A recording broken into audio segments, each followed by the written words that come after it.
भैया हम सिंगर राजेश रंजन समस्त श्रोतागण के प्यार छू के प्रणाम करे छी। आ भैया हम उ कह चाहब कि जौन गलती सुशांत भाई जी के लखा मिल से भी अहाँ सब कौन भी परिस्थिति में एहन कदम नहीं उठाब। आओ गीत के माध्यम से सुनल जाओ।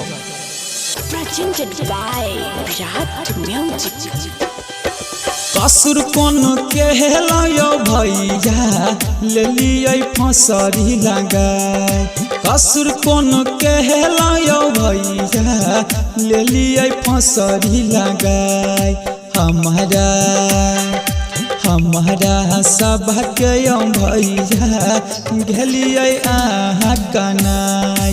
हमारा सबके भैया गेलियै अहाँ कनाय।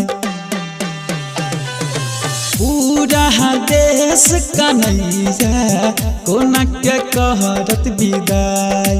पूरा देश कन्हैया कोना के कहरत विदाई। आके याद भैया देते सबके सताई। हमारा सबके भैया भेल अहाँ कनाई।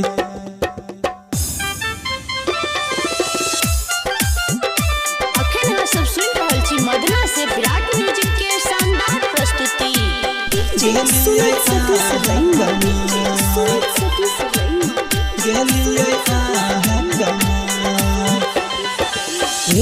सधनियो भैया छेल सुपरही। सधनियो भैया छेल सुपरही। पीके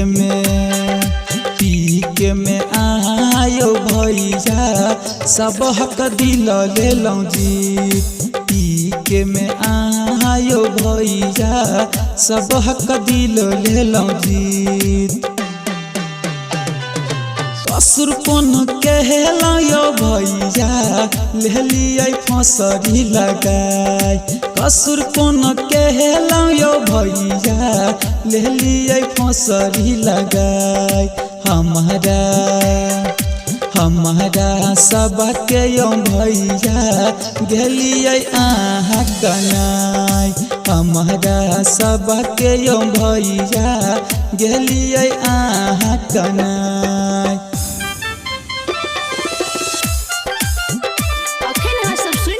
मदना से विराट म्यूजिक के शानदार प्रस्तुति।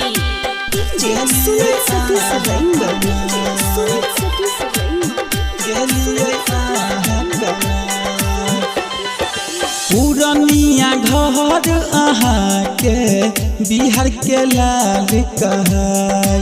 पुरनिया घर अहाँ के मिथिला के लाल कहै। आही जे लह गेलौं फसरी छोटा को लेत लगाय। आही जे लह गेलौं फसरी छोटा को लेत लगाय।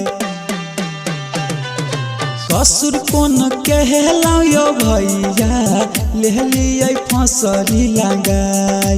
कसुर कोन कहलायो भैया ले लियै फसरी लगाय। हमारा सबके भैया गेलियै अहाँ कनाय। हमारा सबके भैया गेलियै अहाँ कनाय।